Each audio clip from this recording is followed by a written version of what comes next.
আজকে সকাল সকাল বেরিয়ে পড়েছি একটা প্রি ওয়েডিং শ্যুটে মেকআপের জন্য। আর সঙ্গী হিসাবে হেডফোনটাই ছিল। সেখানে দুর্গানগর নামলাম ট্রেন থেকে।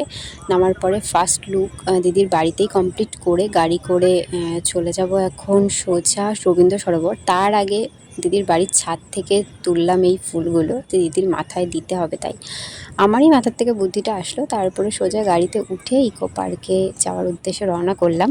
আর এই হলো আমাদের নতুন বর বউ। আমি প্রথমে ফার্স্টের সিটে বসেছিলাম, কিন্তু তারপরে ক্যামেরাম্যানরা গাড়িতে উঠবে বলে আমি মাঝখানে চলে গেছিলাম দিদিদের সাথে। আর সোজা চলে গেছিলাম রবীন্দ্র সরোবর। সেখান থেকে শ্যুট অনেক দেরি করে শুরু হয়েছিল বলে আমাদের লেট হয়ে গেছিলো ফার্স্ট শ্যুটটা করতে। সেকেন্ড শ্যুটের জন্য তাড়াতাড়ি চলে গেছিলাম দিদিকে রেডি করাতে, কিন্তু তার মাঝে অন্ধকার হয়ে গেছিলো। সেই জন্য আমরা লোকেশন খুঁজতে খুঁজতে চারদিক ঘুরে ঘুরে লাস্টে ইকো পার্কে আসলাম। আর ইকো পার্কে এসে শ্যুট শুরু হলো। এটা হলো আমার সেকেন্ড লুক। আজকে আরও একটা লুক হওয়ার কথা ছিল, কিন্তু যেহেতু রাত হয়ে গেছে তো বাকি কাজটা কালকে হবে।